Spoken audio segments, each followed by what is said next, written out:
Greetings, fellow travelers. Apparently you can't see us, but welcome to the 65th level of the RPG cave. I don't know what happened to Discord. Yeah, let me fix this. 1 second. We're gonna Okay. roll the show All right. back. Sounds good. I mean, I love how clearly see the scene. I'm like, oh, the scene's there, but we're not here. But we were here when I clicked over. So I don't know how that happened. well, you have you now. Oh, and me. Okay, we're both cool. here. Okay, cool. Well, it doesn't matter. here. We're gonna we'll just roll back. Pretend that didn't happen, folks. The wonders of watching this on video. You get to see all our mistakes. Because if you listen to the audio version, you won't hear any of this. So I'm just gonna cut all this out. But anyways.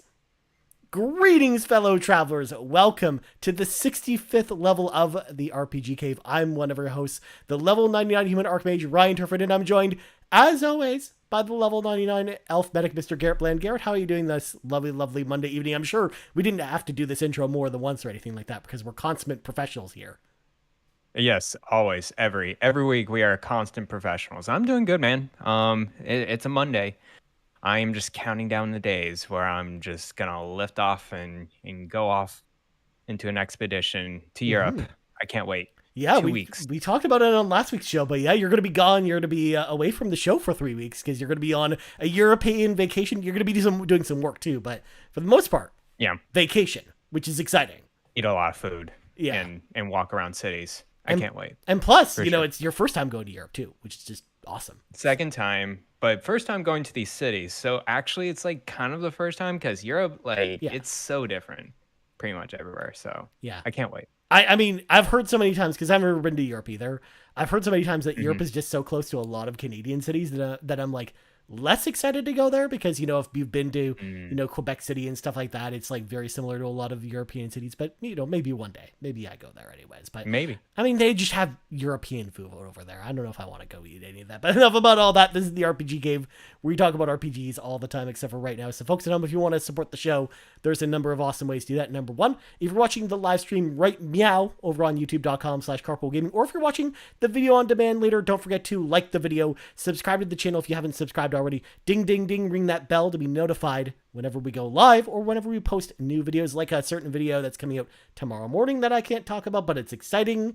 And of course, leave us a comment below letting us know what some of your favorite things that we saw from all the RPG news stories this week, because we would love to hear from you. Also, if you're listening on audio feeds, don't forget to subscribe to us on your audio feed of choice and rate us if you're on Apple Podcasts or Spotify, because that helps the show get discovered and helps more people jump into this awesome community. And then also, if you want the show a little bit early or some exclusive content like Sweet Hangs that just came out yesterday, head on over to our Patreon, patreon.com/carpoolgaming, throw a little tip jar, and out comes content. And then last but not least, if you want your own RPG Cave t-shirt or another t-shirt of any of our carpool branded shows, head on over to our merch store, bit.ly/CPG merch. Well, without further ado, Garret, it's time to read from the sacred texts. And I mean, we had like some other ideas as to like what tonight's show was going to be, but then the Nintendo Direct and the State of Play and Tokyo Game Show all happened at the same time. And we were like, there's so much RPG news that we can't do anything else this week, Garret. We got to talk about some of the sweet RPG goodness, especially because I know like our co-hosts would probably like hit us with something, like throw coconuts at us, according to, Rebecca's example of what to do on a desert island, apparently. Yes. That they'd probably do that to us if we just talked about RPGs the whole time. Whereas here, those walls won't stop us here, Exactly. We've broken the boundaries of RPG conversations. Let me tell you, I was definitely reserved in Nintendo Shack. I was super excited with all the role-playing games. And I know Rebecca just wanted to charge along and hit each other with coconuts. So of course. That's what we did. Yeah. I mean, even there's probably like a 20-minute segment that's coming up later in the show about a game that I would never probably do on another show with Sean Capri, for example. And Garrett's just gonna have to sit there and listen, probably. So I would be like, okay. But yeah, so I'm so excited to talk about this. So we're gonna kind of go through all the RPG news that we got this week and we're gonna start kind of with the Nintendo Direct, and then talking about the Tokyo Game Show stuff that kind of happened afterwards. Oddly enough, Garret, I went and looked back, and I was expecting during the State of Play that there would have been something RPG related there.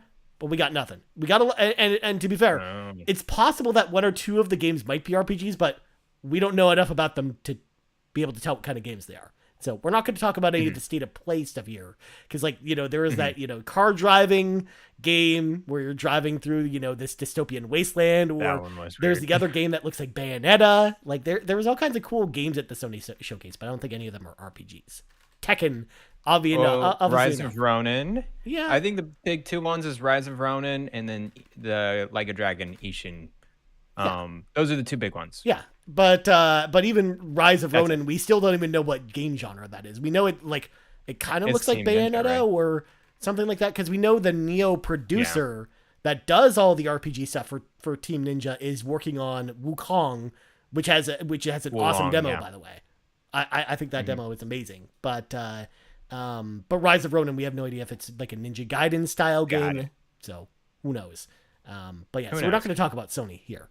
But even though we kind of did a little bit, but let's get into and we got to start it off with one of the hypest things I've ever reacted to on a live stream before. Fire Emblem Engage was announced for Nintendo Switch, and it's coming on January 23rd. The game will allow you to summon past Fire Emblem characters while collecting rings imbued with their essence, and they're kind of like, they're not like the support characters that you'd get in like Fire Emblem Awakening or Fates through like the DLC that you'd get with those characters, but they're like with the rings that you have with your character, you almost summon them like personas, which is just cool. So we saw some of the heroes in the trailer and it looked really cool. But before I ask for your opinion on this, Garrett, we got a question this week coming from the Muffin Mon, aka Kevin Ainsworth, who says, how good was that Fire Emblem trailer? Do you expect them to keep the mechanics from Three Houses in it? Do we see the return of the child-making mechanic from previous games? What do y'all think? So, Garrett, start us off.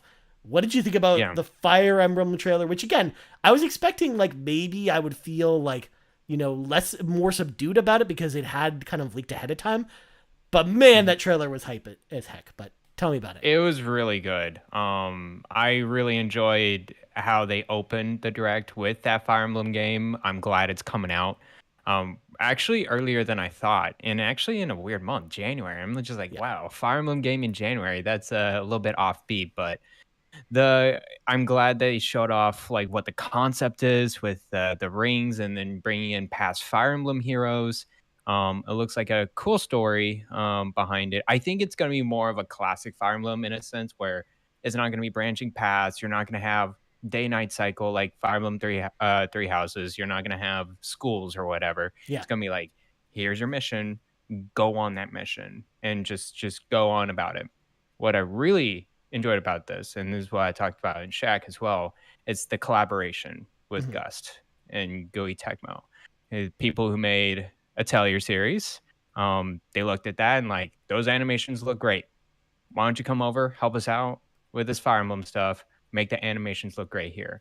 And that's what they did. I think the animations look natural for an anime game. Looks pretty solid from the gameplay. They've shown a lot at TGS as well.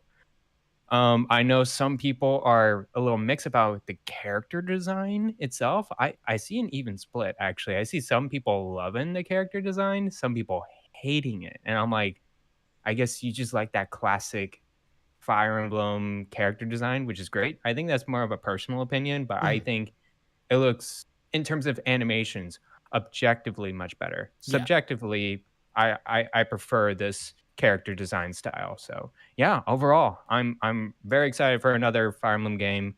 I'm more excited that it's gonna be more classical Fire Emblem, I think, more than anything. So what about you, Ryan? What do you think? First off, one of the things that really hit me right away during the trailer, and you could definitely see the expression on my face when we saw this during the trailer, during our live reaction that I did with Court Lalonde on the channel, was when it went into the battle animations specifically, because they looked amazing. Like, I love the way that they animated the battles with the different units. As you know, we still have the grid-like pattern, and when you run up to the enemy, you still, you know, attack them or use magic or whatever, just the same as you would in previous games. But when it transitions into that battle animation, it looked really fluid and beautiful. Like, even the environments in those battle animations look like a huge improvement over what we saw in Three Houses. And I think it just adds to this being one of the most visually stunning games I'd seen on Switch. And it kind of put in the same camp as something like Xenoblade Chronicles 3, even when it Yeah. comes to that, the visual style for it. So again, like I understand kind of people's criticisms about the characters, especially the main character. I mean, I know people Yeah. like it's weird with the blue and the red hair, but as someone who watches My Hero Academia, which is an anime about superheroes, Yeah. one of the characters, who's one of the more main characters in the show, is named Todoroki, and he has the ability to control fire and ice. So his hair is that same way, where it's blue on the one side and then red on the other side. So it's similar to this, where I'm already kind of used to that contrast from with a character like that I already really like, so it's less jarring for someone like me. But I can imagine like someone who's not used to seeing a two-tone hair color like that probably not being a big fan of this look. But Yeah, I think it's just more of like as you said, it's from different animations for sure. It's an yeah. animation style. It's a design choice, and I think classic Fire Emblem characters that like people or fans, um, they're really honed in on more serious, like chiseled, like classical look, which I totally get too. Hmm. You definitely see that in like Three Houses, and you definitely see that in like 2D art in Bravely Default or Octopath Traveler. I understand people liking that more. I just think in terms of animations, this is much better. And Yeah. it's actually comparable to Monster Hunter Stories too. That's what I thought in my head. I was like, Mhm. "Oh my gosh, that animation looks incredible." Yeah. So, Or it just cannot wait. actually reminds me of even, watching the animated cinematics in something like Fire Emblem Awakening or Fire Emblem Mhm. Fates. Like seeing Yeah. like the cinematics in that game and the character designs there, it feels like they've taken those same type of designs, but then brought them into the main game with Yeah. the combat animations and stuff like that. So yeah, I'm Mhm. stoked for this game. I can't wait for it. As far as Kevin's question, because he did ask about Yeah. returning mechanics from Three Houses. Again, like you talked about, Garrett, I don't think any of that, the school stuff or day night stuff, Right. I don't think any of that's coming back. Because we did see like mild base building stuff in this one, but again, this one feels very reminiscent to Awakening or Fates. Like those are the vibes Exactly. I'm getting from this, and that's what I'm Me expecting. too. And as far as the return to the child making mechanic, I think they might go back to that one with this one. I hope that they don't. Like I hope that like kind of the hero system kind of replaces the need to do that. Mhm. But at the same time, I wouldn't be angry at them for doing that again. But what do you think about Yeah. the return to that idea? Maybe. I don't think they're gonna go back to this for this one. They really shown off what the novelty is. It's like, hey, you're gonna bring past classical heroes back into the missions. And what I thought is gonna happen too is you saw the major villain putting down in wearing a ring Yeah. in the trailer. They're gonna probably bring classical villains into the game as well. And so I think those are gonna be more of your characters than any kind of child making characters. It seems like there's very minimal main characters going on, Right. at least from this initial trailer. I'm sure we're gonna Yeah, in the see full more, game, like but you're gonna probably have like a full, Fire Emblem you know, party, which is usually 10 to 20 characters, right? Like, mhm, because they'll probably give you enough. They probably are not going to give you enough characters where you have them all in one battle with you the entire time, because you're probably going to swap them out or whatever. So right, that's right. kind of what I'm expecting them to do. But also, Game Positive in the chat, we didn't talk about the special edition, the Divine Edition The for Divine Edition. for it, but pre-orders are actually live for the Divine Edition for the game. I think they just went up on Nintendo's site. They're up on Best Buy Mhm. a couple days ago, and I actually managed to snag And one. GameStop. Yeah. Mhm. But here in Canada specifically, Best Buy only, I think, was the only place that had them. Got it. But yeah, I managed to snag one. It's actually the very first Fire Emblem Special Edition I've been able to get since Echoes, which it just says a Oh, lot. really? Yeah. Okay, So cool. I'm actually very excited to Awesome. get that one. Whereas probably I'm guessing you're not going to spring for the Divine Edition, right, Garrett? Yeah, I mean, I do like these editions. The thing is like whenever I get these physical items, I think about, okay, what's gonna happen with this thing 5 years from now? I'm just gonna let it be. So I'm just like, I don't wanna keep these things. Yeah. So I rather let someone else like have it. And I like more of an experience with the game more than a physical collectible. I think that's just me though. Yeah, no, So that's totally understandable. I anyways, mean, for this, like, one of the reasons I'm actually really excited for this one in particular is to get the art book because of Our how book looks amazing fantastic. the art looks in this game. I'm like, yes, I will Hmm. pour over the pages of that art book. And that's actually one of my favorite It things looks so about good. getting a special edition is because it usually comes with the game. And a lot of times, if they release an art book later for a game, it usually ends up costing what the price would be for buying the game and the art book together in the special edition would be anyways. Right. So that's kind of the way Mhm. I look at, picking one of these up. And then it just comes with extra art cards and stuff like that too, and a poster. But I'm Mhm. less excited about those than the art book in particular, which I'm psyched for. I'm actually pretty excited to go through that. So yeah, Fire Emblem. Nice. I think we're both pretty excited. As Fire Emblem fans, like I can't wait to play that game, and it's soon. Again, it's Yeah. gonna be here in like 3.5 months, Garrett. We're gonna be That playing this game. I can't believe it's January 23rd. When I just saw that day, and I'm like, whoa, I'm starting 2023, Yeah. like booking it with Fire Emblem, and I'm sure we're gonna talk about more Well, there's games, even but non I can RPGs that imagine. come out the same day. Like Dead Space Remake comes out the same day, so it's Oh just my like goodness. it's kind of ridiculous. Like January is a ridiculous month. In fact, we've already at Carpool Gaming we've already started our review spreadsheet because we do Oh one no. internally to Yeah. track all the games, and we've already started tracking next year. And I've already the organization I put into next year already is ridiculous because there's too many games Yeah. just in the first 3 There were months. like 3 major games in February 24th Yeah. from Nintendo Direct. I'm like, Yeah, come Game on. Positive actually points out Forspoken comes out the 24th of January too, and that's like Oh this. my So goodness. it's like all three of the that Dead Space and Fire Emblem are basically the same week. So it's just good luck. It's so many games.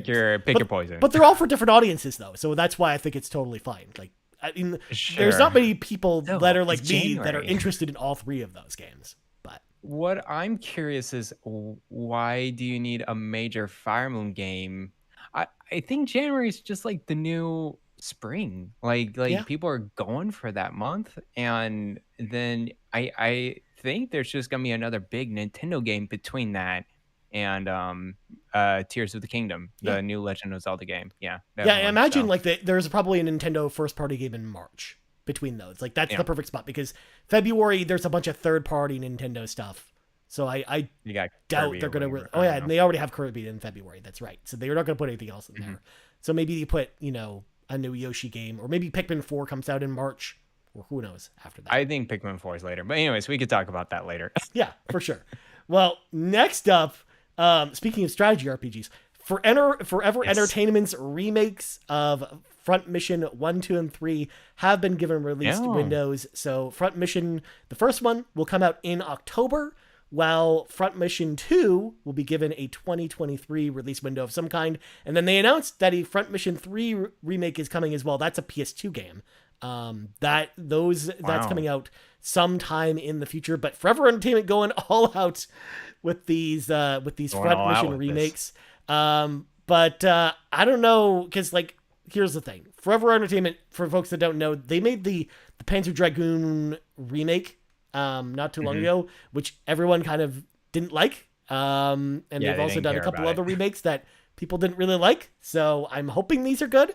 I like the Front Mission games because for those that haven't played them, they're kind of like Fire Emblem. They're strategy RPGs. They're grid based, but they've got mechs instead of other characters. So it's like a futuristic mech game, so almost think like BattleTech or Mech Warrior, but with strategy RPG. So I like these Mhm. games a lot. Again, these two from the Super Famicom, Front Mission 2, we never really got in North America with Mhm. like an English translation. So it's the first time they're available in a long time because I think they came to another collection at some point down the road. Feel free to correct Yeah. me in the comments about that. But it's cool to get them here on Switch. But I'm cautiously optimistic. But Garrett, did these trailers do anything for you as far as Front Mission is concerned? I mean, I don't know Front Mission that much, but I'm very intrigued because it is a grid-based strategy RPG with mechs. Mhm. That sounds super cool. I always, say this in this podcast. I would like to get into more classical stuff. This is like one of the few classical games I would be interested in. So this is more on my radar. And this was like actually more on my top games in the direct just because it being a Mech Warrior, a well-renowned series. I don't think they can mess it up too much. other than I don't know, like Panzer Dragoon, I can understand like it relies a lot on the graphics and like it's very kinetic too, right? You're like going on a rail game or Yeah, it whatever. just didn't feel This right to play. Like that was more the problem with Panzer Dragoon. And then they kind of messed up exactly. the music as well, because that's kind of a big part of Oh Panzer dang. Dragoon as well. But it's just one of those things where you're right. Like that level of error is probably lessened with a game like this, with this type of game. So For yeah, sure. I was trying to look up the price and the Nintendo store is down. yeah, And I think it's because of that it stupid is queue with the 100% because of Divine the Fire Emblem thing that's going Edition. on right now. So I'm sorry, Garrett. We They won't be able to they are chat during the show. messing up hardcore. But Oh my goodness. But yeah, so Front Mission, again, I like those games. I think they're really good, and I'm just hoping these Mhm. remakes are awesome. It's coming out the first one's coming out a busy month because October, we already know, is a It busy is, month yeah. for games just in general. But I hope people check them out at least. Like I hope that they're good, and hope people check them out because I think this is Square Enix definitely testing the waters to see if people are excited for another new Front Mission game. I think, and not only If that this is a too.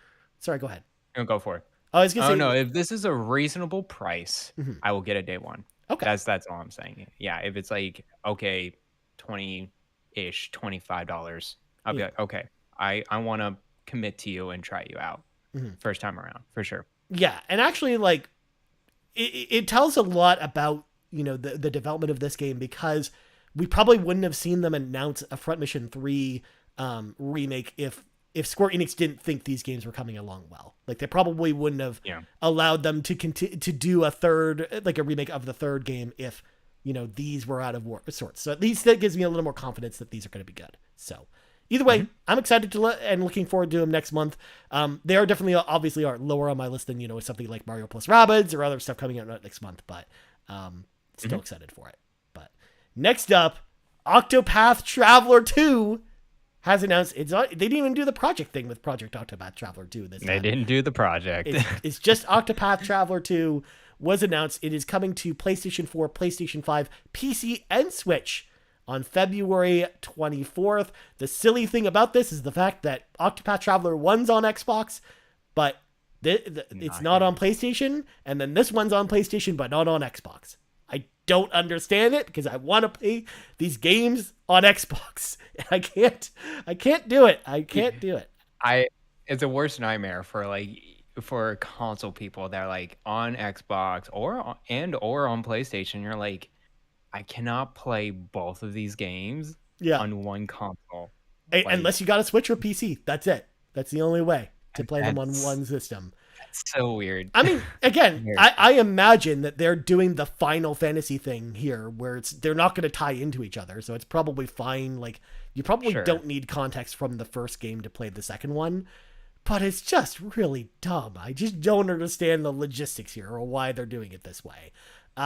Although this also tells me too that maybe Octopath 1 gets announced and maybe gets shadow dropped for PlayStation 4 or 5 between now and then. Like that's I can see my that. line of thinking. I can also see Game Pass game for Octopath Traveler 2 later. That's Like true. 6 months Yeah. down the road.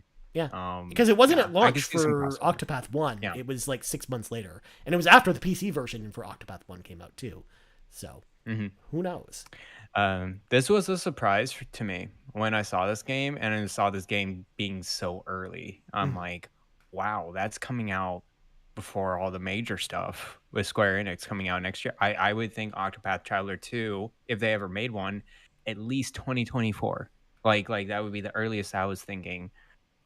This was such a surprise to me. I don't know how they're cranking it out so fast. Mhm. Maybe it's just a good rotation of studios going on with these set of games. It looks great. I hope it's just like in terms of story, I hope it's better, just Yeah. a little bit better than what they did in the first one. Well, since they confirmed, Yeah. the stories are going to intertwine, I think that's definitely going to help with that. Because, and again, Mhm. I think some of the stories in Octopath Traveler 1 were really good, and then others kind of fell flat. So I hope that they Yeah. balance the stories better more than anything. Like Yes. I hope they find a way to make all 8 of the companion stories interesting. Or likewise, I just hope that if they don't do it that way, then I hope that they, once you get out of chapter 1 for each of your individual characters, you then kind of meet up, and then the chapters 2, 3, and 4, if you're using the structure from Octopath Traveler 1, are all intertwined together. And that's what I'm hoping they do with this one, because I think that'll really help. Even if you have a weak chapter 1 with one of the characters, I still think it'll really help the pacing and the story in that game in leaps and bounds over the first one. It kind of looks like kind of a coming of age. Like it looks like it's chronological from like the first Octopath Traveler being more, I wouldn't say ancient, but more just like historical, a little more ancient, a little more classic. Whereas this one, a lot more industrialized. Yeah. So I'm actually digging the setting. It's more steampunk than anything. So I'm actually kind of down with the time period of this role-playing game. Yeah. So I'll keep my head out. And like you, I was actually surprised too that they went back to the Octopath well so soon. But then we actually heard a news story that came out the same day that they announced this, where they announced that, because the last time we'd heard about Octopath sales were 1 million sales. They've announced that the game has hit 3 million plus in sales for the first game, which is actually that's pretty good. Pretty big for a smaller franchise at Square Enix to do. A million seller for a new IP. That's well, it was a million seller before. It's now 3 million. So yeah, that's a success for them. Yeah, I mean that's more than Metroid Dread did. So that's a pretty good model. Whereas Square was probably expecting like 1 million or less for this. So that's why I think they're going back to this well so soon. Plus they have that mobile game too that I think is going to probably tie into it in some way. So like I think they're Square Enix is playing this smart and getting like a sequel out the door sooner rather than later. And I just hope it's awesome, because I'm really psyched for it as well. And also, Garrett, did you see the special edition for this one as well, with like the little bus? Actually, so they have a bus. With a little bus. They have a bus for each of the 8 characters in Octopath Traveler, as well as some other goodies like an art book and other stuff.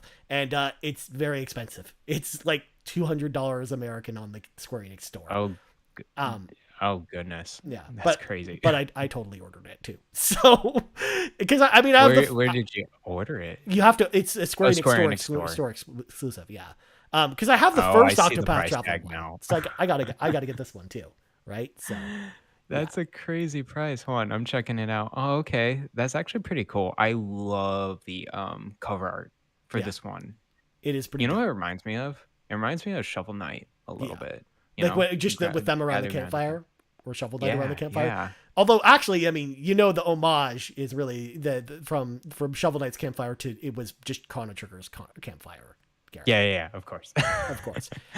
And once again, I don't know if you noticed this fun fact as well, that all the characters' names, if you take the first letter of each of their names and you spell out, you can spell out Octopath with their letters of their names. Of course you can. Because that was a thing in the first game, and they did that again with this one. So of course they did.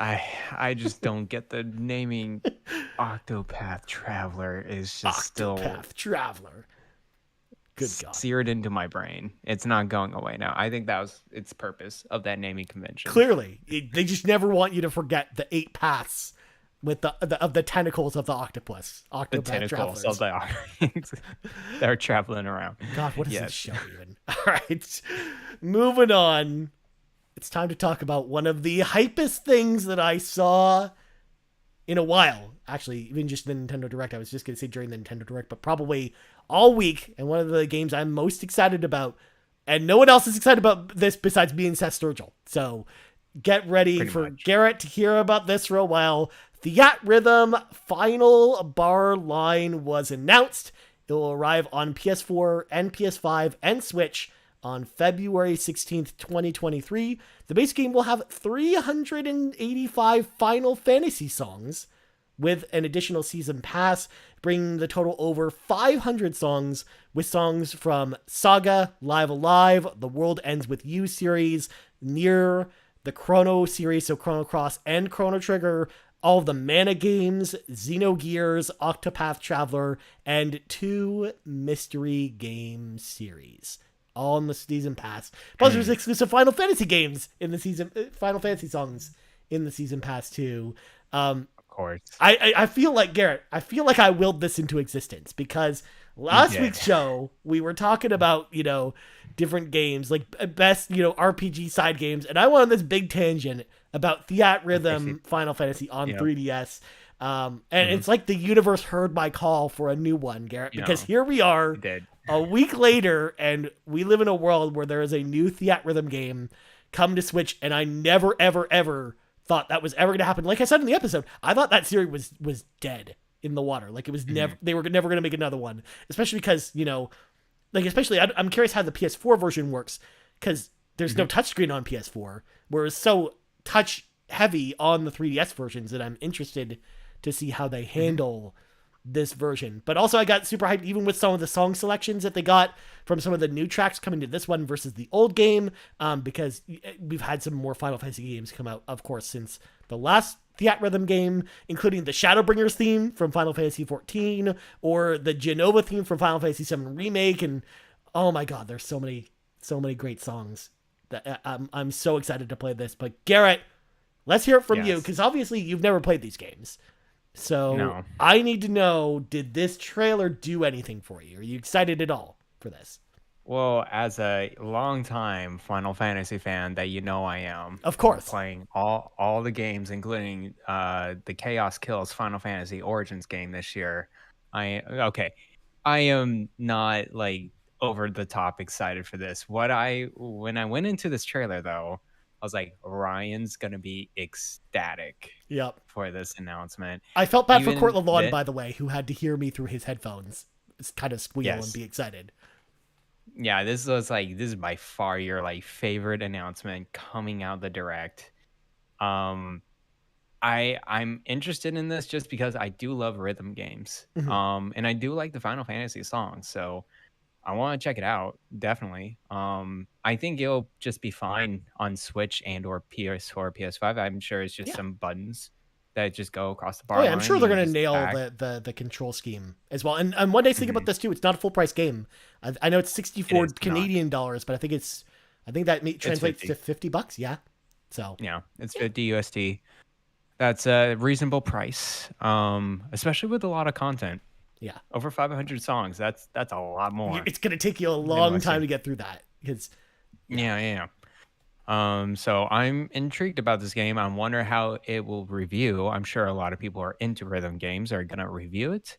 So I'm wondering what they're gonna say about this. Yeah. So yeah. It also looks like from the trailer intrigued. too, there's like a ton of like new characters that they're bringing in and a ton of RPG mechanics, because there's like this whole quest system that you can go on that is themed after each individual Final Fantasy game. And oh man, That's cool. this is like a Final Fantasy fan's dream, as long as you're okay with rhythm games. Like this is like such a great love letter to the Final Fantasy series. And again, this is kind of being framed as like something to celebrate Final Fantasy's 35th anniversary. And I think they're celebrating in a fantastic way with this collection or with this game. Yeah, that's awesome. So I'm glad it's coming to fruition, and it's coming on recent consoles, Switch, PS4, PS5.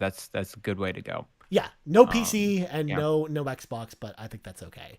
But of course, you know me, I'm totally down for this. I'm going to definitely be buying it, at least on PlayStation probably, and then maybe on Switch too, but we'll see. But I want to see how the Switch one turns out. I'm sure it'll just run just solid. yeah, it'll be fine. I'm interested if they add touchscreen stuff to the Switch version though, more than anything. Yeah. And how that'll work. I could see this, like, it seems like a handheld game to me. Rhythm games are handheld games. So I probably will get the Switch version, if anything. Also, too, they've got online multiplayer as well, so I'm curious to know how that'll work, because this will be the first time they've had online multiplayer for this game before. So I'll play with you. yes. I'm also very happy you managed to sell Rebecca on this game too, Garrett. So we could get we get Seth in here too. We could have a full party of 4 because it supports 4 players. Exactly. I mean, I told her that there's gonna be other stuff. I didn't realize how many like little songs that count there were compared to the 385 Final Fantasy. Well, songs. it is a Final Fantasy game first in a lot of ways, and that's true. yeah, Okay. Because Curtain Call actually, when I was looking it up, I think Curtain Call had like 230 songs in it before the DLC. So I mean, I imagine that because when you do the math, there's only like 150 probably new songs, because there's still going to be a lot of the old songs that come in from the previous game, I would imagine. And again, I think a lot of them will come from newer releases. So Final Fantasy XIV, I've had a ton of music with the new games. Final Fantasy VII Remake, Final Fantasy 15, Maybe even some Right. Final Fantasy 16 music if they're being bold, That or would maybe be that's in the cool. season pass because we know that That'll there's be in the 2 DLC. mystery games in there, so that might be one of them. Hmm. But Hmm. yeah, so all kinds of crazy stuff they could do with this. But So cool. anyways, moving on. I kept myself contained a little bit. I didn't go full 20 minutes with the algorithm That's like I thought true. I might. So Thank you. it's time to talk about Rune Factory, everyone's favorite subject. So Rune Factory 3 Special. It's coming to Switch in 2023, and a new Rune Factory game was announced, and it's in development, and it'll come out sometime in the future. I don't even know Mhm. why they bothered to even say that at this point, because we know nothing about it, or when it comes out, or even the title. So I hate when developers do this, by the way, when they announce a game, and there's no time frame, there's no gameplay, and there's no title for the game. So Yeah. yeah, I don't really like the Rune Factory games. I know from listening to you on Shaq, you probably don't either, but I felt obligated to at least mention it here, anyways, a little bit. Actually, I was thinking of Rune Factory with our last episode because did you know Rune Factory was a spin-off series Yes. from Story of Seasons, I think, or Harvest Moon, I guess, right? Yeah, because Um, Harvest Moon, because then Story of Seasons is this a new version of Harvest Moon essentially, but it's not. got But it. Rune Yeah. Factory is spin off of the original of Harvest Moon specifically. I've been always intrigued about these games. They seem cool. Um, I have never got into this genre, and I hear like Rune Factory 4 or 5 is probably a good way to go. Yeah. 3 special is fine. I was like, okay, fine, you have another Rune Factory game in here. But I agree with you. It's like a new Rune Factory game is coming, and I'm like, are you serious? Like, you're pleasing the Rune Factory fans, Yeah. which is cool, but you can do that at your own YouTube like video or you like I guess they just wanted an audience Yeah. kind of more together and I guess it was a good show off. But yeah, I agree with you. Like 5 seconds of there's a new Rune Factory game coming I out. It's like I think it's hilarious that there was more information at the Metroid Prime 4 reveal than there was for Rune Factory, the next Rune Factory game, which I'm just calling the next Rune Factory game because again, we don't have a title. At yeah, least with there's Metroid no Prime 4, we title. got a JPEG with the title on it. So, Yeah. yeah. Yeah, it was super weird. I think 99.9% of people just did not care when they saw this. It's like Yeah. even like the Rune Factory fans, like how can you be excited by this? I'm just like, of course they're gonna put a new one out. Yeah. Like, I don't know. Yeah, it kind of Anyways, reminds me of a discussion that we've had on other podcasts last week with because during the Disney showcase they announced the new Captain America game, but hmm that also had a similar boat where they announced it's a Captain America game. We don't even have a title for it or when it's coming out. It's like, well, right. or gameplay. It's just like, well, how excited can I really be for this? That's kind of how I hmm feel with this announcement too. But again, for Rune Factory fans, it sounds Good for like you. it's good that there's stuff coming out. Again, I've played Rune Factory 4 and I just couldn't really get into it, so it's just not my jam. hmm But next up, speaking of things not my jam, Various Daylife was announced. The Apple Arcade Square Enix game is out now on Switch. This was made by some of the staff who worked on Octopath Traveler and Triangle Strategy. And this is a game where you walk around town, you talk to people, hmm and that's basically the game. You got 100 side quests that are That's a what I'm main quest hearing. in the game, and you just walk around town and talk to people. That's kind of what you do in this game. My brother Kyle, he was telling me because he actually bought this game on Apple, played it on Apple Arcade, and Oh, it's like okay. this is one of the worst games I've ever played in my life. So, Oh my god. yeah, it's something. So I haven't picked it up yet. I So, haven't played it for myself. So again, I'm using my brother's information when he played it to kind of talk about it. But yeah, no, I'm probably good on this one. yeah, I did not realize it was an Apple Arcade game. So this kind of makes more sense how it's a shadow drop and it's a random price. It's Yeah. like not like a rounded USD or whatever. It's like Mhm. $28. I'm like, why is it this weird price? Yeah, no, I'm good. When I just saw this and it was just like a very little, it was like 30 seconds of like gameplay. It's like, oh, it's a 2D side scroll. It's like, well, that could be fun, but you're shadow dropping it and Yeah. there's no reviews. And I'm like, what is this weird RPG? Why do you name it Various Day Life? In the Times New Roman font, no less, Garrett. Ah, Yeah. yeah, no, I'm. I'm good. Yeah. I'm like very much good. This is one of those About games this because game. it was a launch game for Apple Arcade, Okay. along with Shantae and the Seven Sirens, which is another one of those games which came to Switch eventually too.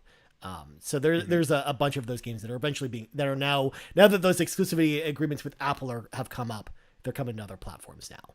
So there Mhm. you go. That's various day life. But to get Garrett excited again, it's time to talk about Atelier Ryza 3, Alchemist of the End, and the Secret Key. It was announced and it's coming to Switch Yeah. and PS4 and PS5 on February 24th, along with a bajillion other games we talk about. So, first of all, That's same true. day as Octopath, because of course it Yeah. is. Of Garrett, where's course your it hype is. levels on Atelier Ryza 3? Because I know you're excited about it. I mean, I'm excited about it. It's just that I haven't even gotten 2 yet. Mhm. Like, and that's a early 2021 game. That's like, I don't know, January or February. So, it's probably not going to be a day one purchase for me. I knew Atelier Ryza 3 would be a thing. Well, actually, Gus has been going all around. They used to do in their previous series doing different like characters or whatever, but now they're doing full on sequels with Ryza because she's such a popular character, especially in Japan. Yeah. I really do enjoy the mechanics in this one. It looks a little bit more evolved than what I saw in 1 and 2. So I'm excited about that. Of course, they're generic titles as always. Yep. Oh my gosh, It's something. It's a Alchemist of the mouthful. End and the Secret Key. Like it's the Secret series. It because it's a secret hideout, and I think second one's like a secret door or whatever, and then a secret key. But yeah, I knew this was gonna come out, so I'm glad they announced it Yeah. here at the direct. For sure, Mhm. and it's on the train, on the plane of releasing a new Atelier game every year, and we Mhm. just didn't get Rise of 3 last year because or this year because we got Sophie We 2 got 3 instead. games. Yeah, We got like a refresh of other Atelier games too. So it's just like yeah, we were so good this year. Atelier, they've been doing just fine. yeah. They've been Just eating well. sending out They've been games. eating well. Yeah, I'm amazed Gust definitely. has actually time to go to dedicate time to do the Fire Emblem stuff while they're pumping out Right. so many games. Right, like it's kind of ridiculous to me how many games they're They able do to a put out. very good job of like, here's the framework. Okay, let's take that framework. Let's kind of just evolve it a little bit, change it around. Okay, I think they just have a set schedule. They're like, okay, this is what our plan is with this next game, Mhm. and just go along with it. And so I think they're more in terms of efficiency and quantity more than let's jump in advancement of quality in Right. any in terms of just like longevity, like how long a game is developed. They're just more in a tight schedule. So I actually do enjoy that type of workaround. It's just more content in games Yeah. that you can get into that you're comfortable with. Now, So, the question I have for you, Garrett, now that we're talking about this, is Atelier Ryza 3 the last game with Ryza mm, in it, or do they move on to a new character or a new location with the next Atelier game? Like I because think we they're know that gonna. they traditionally do trilogies, right? Like that's kind of Mhm, their thing. So is this kind of yeah, the end of the trilogy? Do you think? I think so for this series. Now, what I think is gonna happen is that they're gonna create their new trilogy, do some of that, and then on the side they may have a spinoff. They do these spinoff Atelier games. Okay. Ryza may be a Ryza spinoff of some kind. Um, I can see, okay, let's do one game of the trilogy. Okay, now let's do Atelier Ryza something something. It doesn't have to be 4. I don't think I think I would be cautious putting 4 Mhm. behind the name because they have not put 4 at all in any of their games.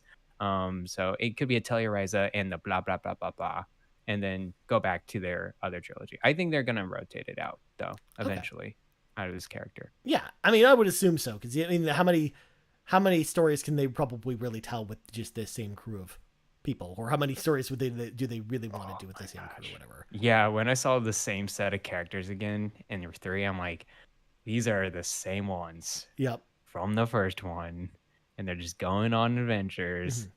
I'm sure some people, even like crazy Atelier fans, are gonna be tired of it, even though they really enjoyed Ryza, Mhm. um, and that character. I So, think I read somewhere too it's, that there's another playable character that they're adding that they announced I'm after sure. after the direct as well. Mhm. So it's possible that you have some rotation in your party. So hopefully that helps with the monotony a little bit. But we'll see. Either way, coming out same day as Octopath, so some stiff competition. And again, the week after Choose your fun. Fiat Rhythm. So again, so many. February is kind of stacked already. Well, speaking of the rest of the year, Crisis Core Final Fantasy VII Reunion will launch on all platforms, and yes, this is even coming to Xbox, folks, on December 13th.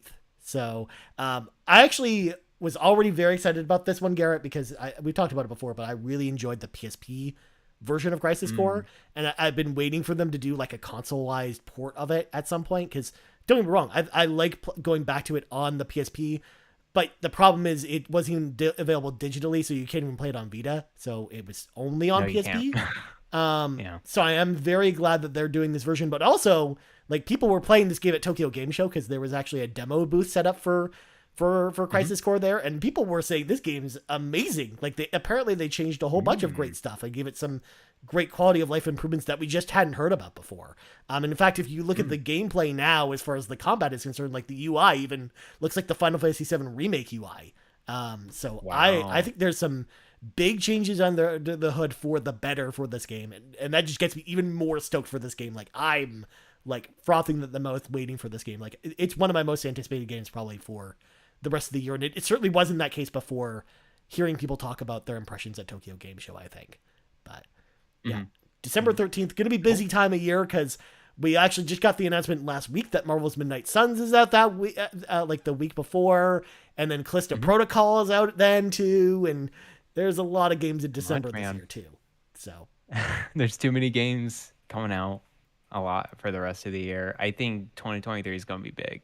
Yeah. It's going to be all the delayed games. Yeah. That's going to be coming out in 2023. So get ready, folks. Yeah. Crisis Core, yeah, you're not a Final Fantasy person, so I didn't figure it out. Yeah. So it looks cool. It does look cool, but I'm just not gonna probably go for it. Yeah, as someone who's played the original version, this is not the type of game that gets you into the series for the first time. Like this is the game that if you played Final Fantasy VII Remake, or if you played the original Final Fantasy VII and you liked what you played there, you play this game. Like that's the order I would put them in. And not only that too, but I mentioned it on a previous show as well. But I'm gonna do the PSA once again.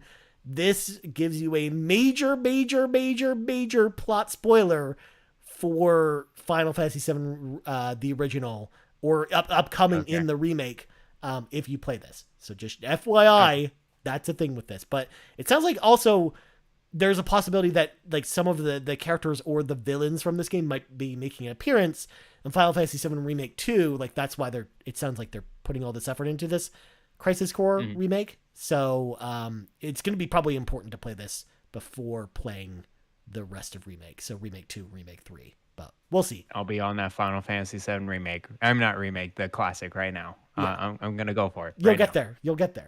I love the fact, too, you were like, I think you tweeted out earlier that there's just too many games and you just don't have time to play all of them. And here I am just adding like 10 more games to your backlog, Garrett, every time you come on the show. These are all the upcoming games, too, man. Like, I have to go through, I want to go through 3 Hopes before the end of the year.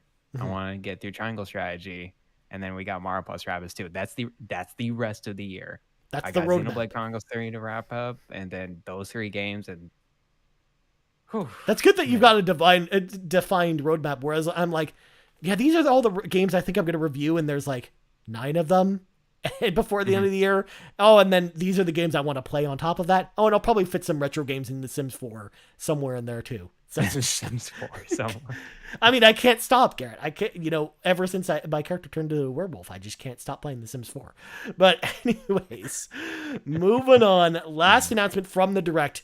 Tales of Symphonia is getting a remastered version on all platforms, and it's coming early 2023. It will be based on the PS2 version and not the GameCube version, so it will run at 30 frames per second, which is actually the same for all other versions of Tales of Symphonia, because I think this is one of those games where, unfortunately, they lost the source code from the GameCube version. I think that's the reason why we keep getting the PS2 version. So, yeah, it's like, don't get me wrong, the PS2 version is a little bit better because there is some extra content in there, but you lose a lot in it going to 30 frames per second, because even though it is an RPG, it is like it's an action RPG. Mm-hmm. So I think it would have been so much better at 60 frames per second. It definitely is, which is just, it's funny to think about that the superior version of this game, even though it'll be on Switch, Garrett, will still be the GameCube version. Just go back and pull out That's your pretty GameCube. funny, actually. Yeah. Um, Tales of Symphonia, I think I do have that on Steam. Yeah. And so, what does the remastered version bring? It's pretty Uh, much just, as far as we know, there's some remastered mhm. textures, but otherwise it's pretty much the same on as the PC version. But now it's on other platforms, essentially. Okay, so I should just not even mess with this game. No, unless you I really have want it to play it on Steam. Switch. Okay, cool, great. Yeah, That's Thank you for answering my question. exactly. Plus, I think you can actually mod the version that's on Steam already anyway. So you might actually be able to get some, higher texture packs and stuff like that for it too. But if you really want to play on that. Have you seen the video where they force 60 frames Yes. on the version? And we're Oh like, my oh gosh, it no, looks that's so why they messed didn't up. make it 60 frames per second and why they left it at 30. The characters are just jittering. It actually looked like it looked like what are they called? The Oblivion characters in Minecraft. I forgot what they're called. The Oh, Nether people. yeah, The like black, they're not the Netherborn, but there's something like that. I can't remember. Yeah. Anyways, they kind of look like that. They just jitter all around and Good God. glitchy and just like that's pretty hilarious, Yeah. actually. Well, again, But, there's a reason yeah. why they didn't make it 60 frames per second. And of course, it would have been great if they could, but it's that. No. Mhm. But next up, now that we're out of Nintendo Direct, it's time to talk about TGS announcements because we got some good stuff here too. Of course. One Piece Odyssey, which has been a game I've been eyeing for a while, finally has a release date. It was originally supposed to come out this year, but it actually was delayed until next year, but not by too much. It'll be coming to every platform under the sun except for Nintendo Switch on January 13th. Now, the reason I'm excited about this, even though I'm not a huge One Piece fan, it's a turn-based One Piece game, so it's a turn-based RPG. Right here. It looks gorgeous. Like it visually looks striking. It looks really cool. It looks like the gameplay is really fun. Like even though I'm not a One Piece fan, I'm actually excited to check this one out. And I'm hoping it's as good as Gust's Fairy Tale game. Like I hope it's kind of in that same kind of ballpark as far as what to expect for these types of anime games. But January 13th, again, just in there with all those other January games we were talking about earlier. But I do want to check this one out at some point because everything I've seen for it has looked pretty promising, and this might be like easily the best One Piece game probably that ever comes out. Because there's been tons of One Piece games over the years, going all the way back to the DS era, and they've all been terrible.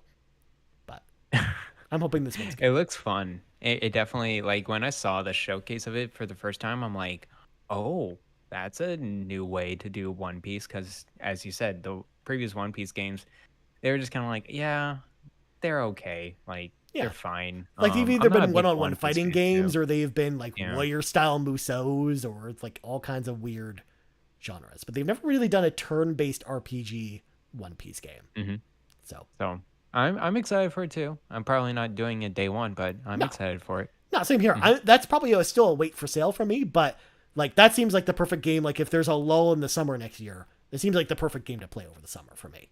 So, but next up, we knew Konami was going to announce a game over Tokyo Game Show, and this one actually kind of surprised me, even though we saw a trademark for this kind of get renewed. But Konami have announced that Suikoden 1 and 2 are getting a remastered collection that'll launch on all platforms sometime in 2023. And at first I was thinking from the initial trailer, oh, okay, this just looks like kind of like straight ports of the PS1 version. No, when you go and look at like side to side screenshots of each other, it looks totally different and it looks awesome. Like the Suikoden games are apparently amazing. I haven't played these two, and I've always wanted to, and I haven't yet because they're super expensive. So I'm actually really, really, really excited for this collection and to hear what all the fuss is about. And I know a lot of people in our community talk about Suikoden, especially Delroy in particular, who is always in our chat on the Discord talking about Suikoden. Whereas Garrett, did you see the trailer for these? Are you excited? What do you think? I did see the trailer. I did actually was watching the stream a little bit because in my time zone, I'm able to watch it late at night. It's looking pretty cool, man. Like when it said before and then here's after, I'm like, that's a fresh coat of paint. Okay, Square Enix, follow Konami. Yeah. How to do HD treatments, not these pixel remasters, not Tactics Ogre, where you doing these weird pixel blending or whatever weird techniques you're doing. Take a look at what they're doing at Suikoden. It's just they're really keeping the pixel design as crisp as they can, and then the 2D texture background is just like, here's a full lighting HD detailed art treatment, Yeah. and it looks so good. Konami's doing something pretty cool with their classics. Yeah. Like, I'm actually surprised how well they're treating their classics compared to other studios. Well, they've been So, doing this for a while, like between the Cowabunga collection, which is above me, or the Castlevania Advanced collection, which came out last year, or, the Contra and Castlevania collections that came out before that. Like, Konami, even though they haven't been releasing new games, they've been, hyper focused on their back catalog. Because I think they just know they don't have to do a ton to them. And then when they want to, they can do like a bigger thing with something like Suikoden like this. And I think a lot of people are going to, be down for that or buy it. Because I know from word of mouth, people have been hearing about these games for years. But, to what I mentioned before, they've been inaccessible because they've been so expensive. Or you just had to have a PS3 because they were, PS1 classics on PlayStation 3 or PlayStation Vita. But for the most part, they've been inaccessible for a lot of people. So I think this collection is going to be really dope. And I can't wait to play it whenever it comes out next year to play these games for the first time. I think it's going to be awesome. So look out for that. Great. Sometime next year. We don't really know when. Also, they talked about it on the live stream as well. They really want to make a new one. Like, that's the whole goal here, is that, Konami said, okay, we'll let you guys make a new one if this one sells well. So if you want a new Suikoden game, you got to buy this one. Of course, they would pull that out. I really, like, it's fine to say that, but you know what they're doing. Everyone knows what they're doing. You mean how they're already said, making one, and you just wanted to say that? Yeah. Yeah. We can make a new game if this sold enough. And I'm like, you're just, of course you're gonna say that so you can boost your sales as much as you can. Well, they got rival competition next year because they got Eiyuden Chronicles 100 Heroes, which is a Suikoden style game too, coming out next year as well. Which we got a new trailer for during Tokyo Game Show, and that game looks great too. So yeah, I think they're saying that like success kind of, and they're like, oh, people are kind of excited for this Suikoden type of role playing game. So all right, we'll bring back the classic then. Yeah, and more than anything too, I just want to see more of this type of thing from Konami too, because I think, to your point, Garrett, they've been nailing it with this stuff. Like, I want to see more like older games from Konami brought back that just haven't been around for a while. Because again, like, there was a big golden age for Konami, which was the NES era to the PlayStation 2 era. And there's a lot of games in there that could really use like a re-remaster or just a re-release even in a great collection nowadays. Heck, I'd even, take a Konami sports collection with like Double Dribble and Blades of Steel and a bunch of other games like that in there. Like, I think that would be great. So there you go. But moving on, we only got a couple more stories left. Number one, Triangle Strategy, Power of the Triangle here, coming to PC on October 13th. So get excited to get your Triangle Strategy on. Hopefully it comes to Xbox or PlayStation at some point after that. I mean, that's what I'm hoping for. But it's awesome to see it on PC finally coming to other platforms. And then, of course, the saddest story of the week, Garrett. Babylon's Fall will officially be shutting down services on February 27th, 3 days after Octopath Traveler 2 comes out, mind you, leaving the game completely unplayable. So you will no longer be able to play Babylon's Fall. I'm sorry, folks, but, it's one of those things where it's over. Also, shout out to Brooke in the chat who says, hello, have no clue what's going on here, but I'm subbed to you, so I'm tapping in to support. Well, welcome to the show. We're talking about role-playing games here on the RPG Cave. But there you go. That's all the news. But then also, during, Tokyo Game Show, we also got some sweet demos that dropped. So we've got Harvestella, which dropped during the Direct, and then Valkyrie Elysium's demo came out the next day. And then we're also getting a Star Ocean demo tomorrow, which I'm actually very excited to check out, because that's one game that could either be really terrible or really awesome. And I'm excited to try out the demo and find out which one of the two that's going to be. But Garrett, I thought for a second we could take a second and just talk about it quickly, because I think you said you played the Harvestella demo, right? What'd you think? I did, and I also played the Valkyrie Elysium demo, not all the way through, but I played a good chunk of it. Okay. But yeah, I'll start with Harvestella.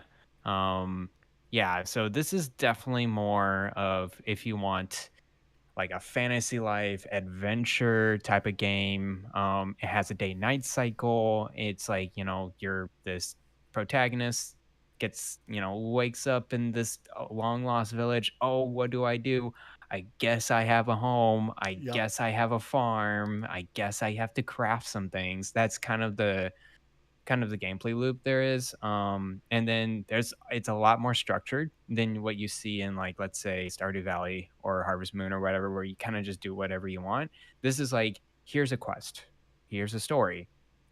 Let's just go for it. And so that's what this game is about. It's just like you going off, doing some type of dungeon run, harvesting a lot of different like crafting materials, and like attacking monsters and stuff like that out there. Come back for the day and do your farming, and then ship off the items for money.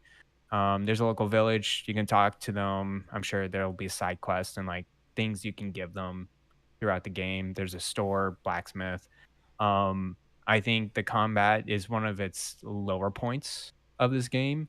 What it basically is, it's like you can do multiple classes, and switch them out. In the demo, they show off like the fighter and the mage. I'm sure there's gonna be a lot more Hmm. as you go throughout the game. And it's action based, but it's very hard to like kind of gauge how that action goes. It's not fluid. It reminds me a lot of an MMO. Hmm. But even worse, it's like there's not much defense. There's not much dodging going on. So you kind of just like take it how it is when the monsters attack you, and you're like, okay, I guess I heal. And then it takes some time to heal too. And so I don't know. I just did not jive with the combat as Yeah. much. It seems very rudimentary. Um, the characters seem fine. The writing seems fine. The pacing seems fine. I just there's nothing about it for me that like excites me. It's Yeah. just like, okay, it's just one of those another fantasy life games. I hear other people enjoying the gameplay loop, so guys, go check it out for yourself. Like Yeah. if you're into that type of game, this demo's for free. It carries over to the full game. It's on Switch only, so go check it out. But for me, I just like it. Nothing really like grabbed me Yeah. from that demo, which Yeah. is fine. I played it a little bit too, and it's just like, man, that game just has like such a slow start to it. It is just so Such a slow cliche start. because you of course Mhm. have amnesia, and they need to try and cure your amnesia, and of course you're in this town and there's this big bad, and I'm just like, oh my god, I just need this game to go faster. Yeah. And I played 2 hours of it, and I'm like, well, I've barely seen any combat so far, and it's just really slow. So I don't Mhm. know if I don't know if that game's for me either, but I wanted to at least mention it as well. But also Valkyrie Elysium, Garrett, we both Mhm. played the demo. I actually like this demo a lot. I really like Mhm. the combat in Valkyrie Elysium. What I liked about it was, I was a little bit worried going into this game being a fan of the old Valkyrie profile games because you didn't have like the mechanic in battle to be able to use your different party members. But in this, you can actually summon them, like your other party members, which are basically like Mhm. souls of like dead folks that you actually meet along your journey into your party, and they fight alongside you in the battles. But I like how the combat felt like fast and fluid, and just felt like playing something like Near Automata or something Mhm. like that. And I just really enjoyed the combat in this game. The story is just it's very minimal in the demo itself, so I can't really say too much about it. Other than the fact that I didn't love the story that was there, but it was fine. It was serviceable. But it was also Mhm. too. It's like the beginning of the game, and I like the kind of the intro sequence and stuff. But it was more just like the in between chapter one, for example. Like I was like, well, okay, it's fine. Mhm. But I Yeah. expect in the full game it'll probably be much better as it develops as we go through it. But so far so good with this demo, at least on my end as a Valkyrie profile fan. But Garrett, what do you think about it? Yeah, so I'm not a Valkyrie fan. I'm never been into much of action-based games too much. This was actually more of a cool, like refreshing pace for me compared to like other role-playing games because I've been so into just like turn-based or story heavy or whatever. This is more very action focused, Yeah. which is so cool. I had to think about all the different things I wanted to do within like the battlefield, and then just as you said, it's very smooth. Like you're just going from place to place. It feels good to like release all those characters and doing different skills. Certain monsters have certain weaknesses, so you have to think about that. There's certain parts sometimes with big monsters that you need to cut out, like cut a tail or something. That's super cool. Overall, I think it's very like yeah, it was fun. I had a pleasant time playing this game. It probably wouldn't be still a day one for me, but Yeah. I'm definitely paying attention a lot more to this game, just because it's kind of a it's so refreshing compared to all the deep dive crafting story heavy games I've been into. This one's like, oh, it's just action. And it's like cool action. Okay, there's a story, but like it's kind of like this service level, like, oh, go this is your job to kill monsters. I'm like, cool, thank you. Yeah. And so I just go into Well, it. you're liberating the Yeah. souls of the undead in Midgard, and Mhm. again, I just love Square Enix's take on Norse mythology with this game, and also too like Mhm. I love the different weapons because you eventually after you beat the chapter one, you then get the fast sword and the way that it plays between the fast sword and the slower sword, like how that works between in combat is very satisfying. Even like love the tether that you can kind of tether to enemies to pull yourself Mhm. towards them. It just helped the Yeah. pace of combat just feel so fast and fluid. And I Yeah. really enjoyed this one as someone who loves fast action games. So I can't It wait for this definitely one. reminds me more of Nier. It definitely reminds me of Bayonetta a Mhm. little bit, and Devil May Cry, like those type of games. Definitely. Super cool. Nice.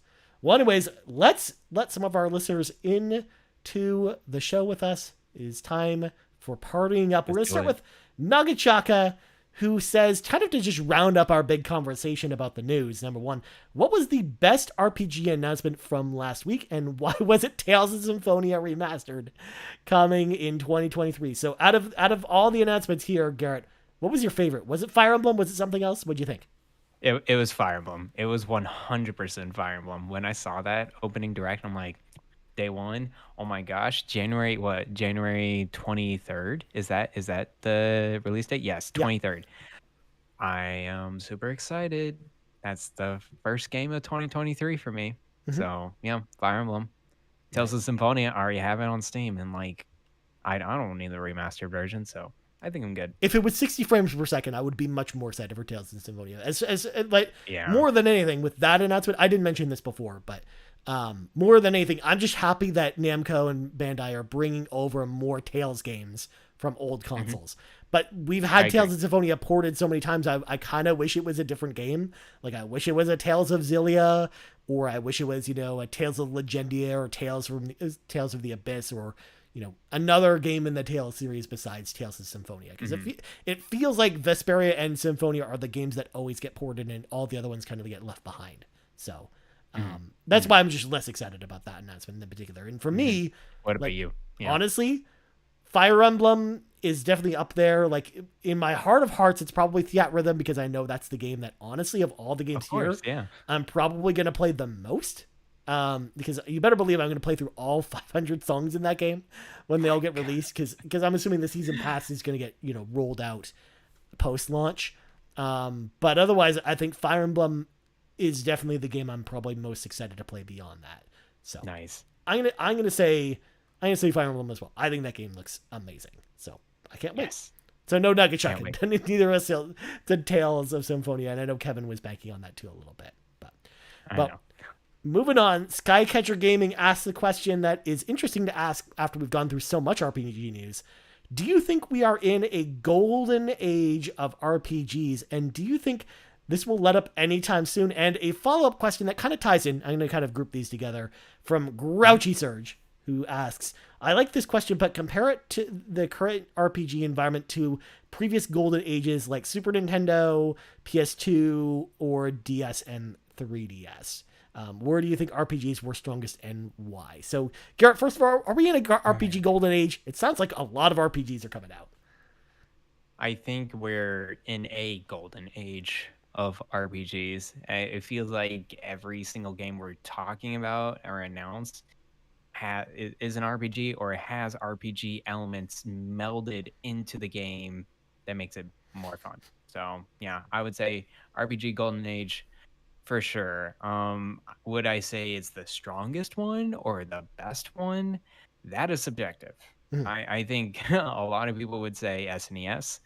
I think a lot of people, like you, would say Genesis or Sega, or Well, I would mean, say you have to 3DS. understand what the way he's Hmm. phrasing this question. Genesis and Super Nintendo are lumped in together with the way this question is phrased. Got it. So just Okay. FYI, like that's an Okay, RPG era right there, time, and that's a really strong one like a too. cross section of consoles. Yeah, Yeah, got it.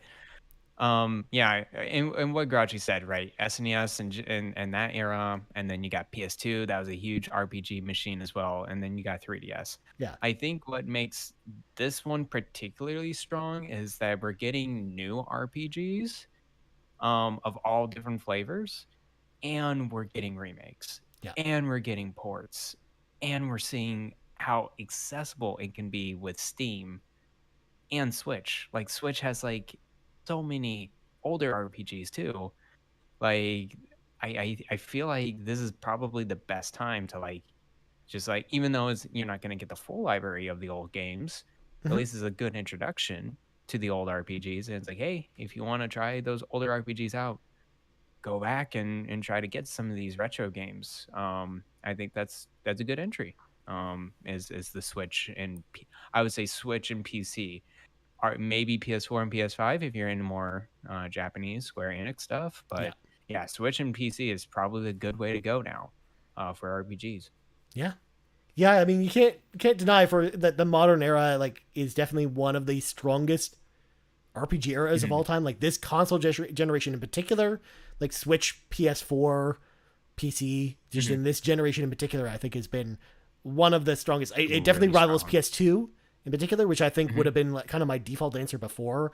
PS2 original Xbox in particular, with Knights of the Old Republic and Yeah. Jade Empire and all the PS2 RPGs. Like there were so many in that era that there was a new one every month, kind of like there is right now. Like that's kind of the situation we're in now, where I think like in 2022, Garrett, almost every single month this year, there was a new RPG to play that of high quality. Mhm. So I Mhm. think like this year in particular was very strong, but also there's been weaker years in this generation too. So I mean, I can't say it's been like as balanced. Whereas PS2 era in particular, like every year the PS2 was a mainstay console, and it's like 8-year run in that spot. Mhm. There were new RPGs pretty much every month for that entire 8 years, and I can't say that about this era in particular. Whereas SNES and Okay. Genesis era, I think like that era was a golden age in the sense that it was probably the best quality per the games we got, like quality ratio of the games we got. Like Mhm. the releases that like there weren't a ton of RPG releases, but every game that came out was amazing or was like a Mhm. masterpiece. And yeah, sure, there were bad RPGs in that era, but for the most part, most of the RPGs that came out of the Super Nintendo and Genesis era were like top tier games, even when we look Mhm. back on them now. So it's hard to quantify. It just depends on what we're quantifying this on. But I think this generation currently is like the most balanced as far as as far Yeah. as quality and quantity of games. I think. Yeah, you got all different types of RPGs you can get into, all different flavors. I mean, you got from indie to high quality, you got from tactical role playing games to action role playing games to dungeon running to like it's a full gambit. So, Mhm. yeah, I would say this generation is looking pretty good. Yeah. And it doesn't look like it's letting down, to No. be quite honest with you. Um, 2023 is gonna be super strong. Well, So, especially with Xbox Series X and PlayStation 5 just now spinning up, mhm. and then Switch hardware around the corner at some point. I think like that's gonna just make it even stronger. I think so. More to Mhm. come. But next up, we got the Muffin Mon, aka Kevin Ainsworth, who has another question for us. Hey, friends, with the recent announcement of Tales of Symphonia, I found myself buying the Chosen Edition for Switch, which is like the special edition Steelbook version, which apparently is like Mhm. $100 American to ship to Canada. I don't get it, but whatever. Um, so with it, he's getting Wow. the Chosen Edition on Switch, and he's gonna buy it digitally on Xbox. So even though I've already owned the version on Steam, simply because I prefer the game on console, I want to have this game forever. What is the RPG that you have bought multiple times? So Garrett, have you ever double Yeah, dipped on RPGs? Have you bought RPGs multiple times at all ever I on different have. consoles? No. It's actually a nasty habit of like, oh, I want it on Switch. Oh, I do want it on Switch. And compared to like my Xbox or PlayStation that had it, but man, I want to take it on the go. So, yeah, I have bought Witcher 3 times. I have bought Skyrim. Oh, I mean, of course. Well, if you include editions or whatever, of course that justifies it. But Yeah, yeah, I would say like this 360. wouldn't be like including remakes and stuff in here because like Okay. I'm not going to say I bought these Sega CD games and then when they had remakes on PlayStation 1 I count that too. It doesn't. I don't think it works that Okay. way. Well, Skyrim Special Edition I got on Xbox, PC, and Switch. I got and it was mainly because it was on sale for Steam, and then I definitely just want it on Switch because handheld Skyrim is like, oh my gosh. What else? I mean, I think the most bought game, although it's technically not a role playing game, it's more of a first person shooter. It's Borderlands 2. Like I got that thing on so many systems. It's kind of crazy, even on Epic. Mm-hmm. Um, well, not Borderlands 2 on Epic. I got Borderlands 3, but anyways, I got it on multiple systems. I love that series to death. Well, also too, like if you wanted to Um, play with friends on that platform, it made sense to buy it on a different platform because there was no cross exactly. play or Yeah, yeah. anything, right? Yeah, I think I've done one or two games that I've accidentally like purchased like another version. I'm like, oh, I had it on that one. I keep reminding myself the Valkyria Chronicles. I Yep. have the first one on PS4. I have 4 on Switch, and I just keep reminding myself, you do have those two games. You do have them on, but they're just on separate systems. So And just they go on don't sale do all the time. anything And at it's this just like point. you don't own this yet on Switch, and it's just sitting there. It's just looking at you, and you're And like, I'm like, no, I do own that. Dang it. yeah. But anyways, yeah, mainly Skyrim. What about you? So as for me, honestly, when it comes to RPGs, this is something I usually don't do is buy that more than once, Hmm. unless again there's like a substantial upgrade to it, like the Mass Effect Legendary Edition. Like that made sense Hmm. to buy that again. However, I will say I have the Steelbook edition of Persona 5 for Switch pre-ordered, and I already own the game on PS5, and I already own the Of original course. Persona 5 on PlayStation 4. So I mean, like I'm Hmm. I'm that person with Persona, and I'm gonna play it on Xbox probably anyways because I want that 1,000 gamer score for Persona 5 Royal when Of it comes course. out, and I'll probably end up doing it for Persona 3 and Persona 4 when they come out next year. In fact, although I didn't buy the I don't know if you saw it, Garrett, but they have like the first edition, the special Hmm. edition for I Persona do see 5. that. Yeah. I didn't spring for it this time because one because I already have the special edition for Persona 5 on PlayStation 4, but two, I'm kind of like saving myself because I know that they're probably going to do that for Persona 4 and Persona 3 next year, and I'm like I totally am Hmm. going to buy those probably if they do that same Yeah. thing. So but Yeah. otherwise, there are certain games like if I get a code for a game for review, sometimes if I like the game enough, I will then buy it on another platform, which isn't really the same thing, but I technically own it on another platform and I'm buying it on another platform to kind of support the developers, Hmm. so just having another way to play it. Or a game like the one above me, Cowabunga Collection, which I own digitally on Xbox, but I wanted it physical because I wanted the collector's edition. So those are Of the type of course. scenarios where I fall into this particular camp. But Nice. anyways, moving on, we got Robert Sutherland at the Navilis on Twitter who says, I'm excited for the Diofold Chronicle that's releasing this week. In fact, it's out right now if you bought the fancy edition of it at the time we're Oh, recording this, actually. It just came out at midnight. nice. Are either of you playing this game at all? So, first off, before you go, Garrett, Robert, I actually Hmm. I have the game purchased, and I will be doing a review for the channel for the DFO Chronicle Oh, when I get nice. through the game. So it's just whenever I finish it. I don't know how long it is.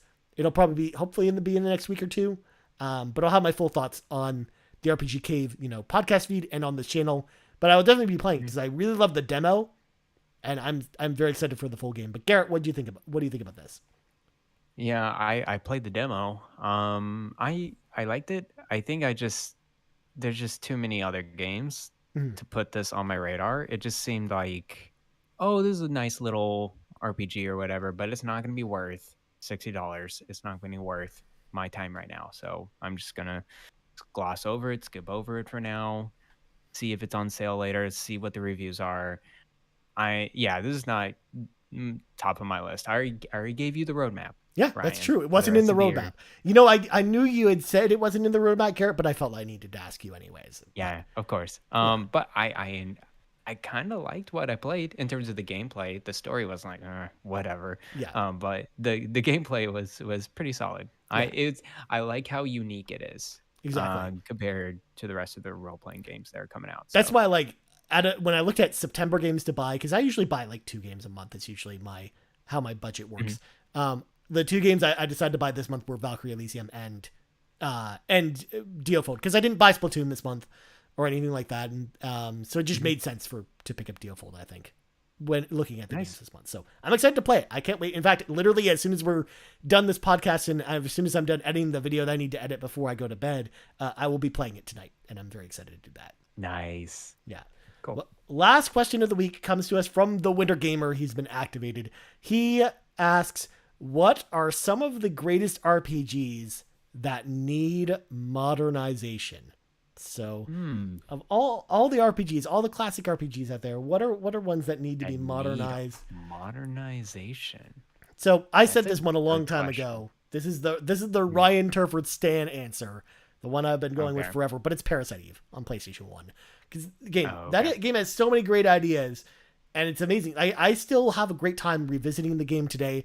But I know if someone picked it up for the first time and wasn't used to that type of game, or didn't play it back in the day, I think they would have a harder time going back to it. So that's definitely one of my answers. But going back to what we talked about earlier with the Tales games, like the old Tales games from the PS2 era, any of the ones that didn't come out here, like Tales of Rebirth, Tales of Destiny 1 and 2, they all would benefit from like a modern, like some kind of modernization. And I would love to see those. So those are kind of my answers with this one, but those are typical Ryan Turford answers. But Garrett, what do you think about this question?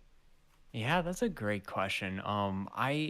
You know me, I'm not big on the classic role playing games, and even if I'm in a classic role playing game, it's one of those games, like it would be a game that doesn't need that much modernization. Like arguably Chrono Trigger is fantastic the way it is. It doesn't need modernization at all. But the one game that I have it's in my heart as always, Fallout New Vegas, Fallout 3. I think I've said it before. I would absolutely love just a nice remake treatment. Just like go in there, just spruce up the textures, have a smoother UI, just have a smoother and fix your issues in there, fix the bugs in there, modernize it a little bit to what it is now.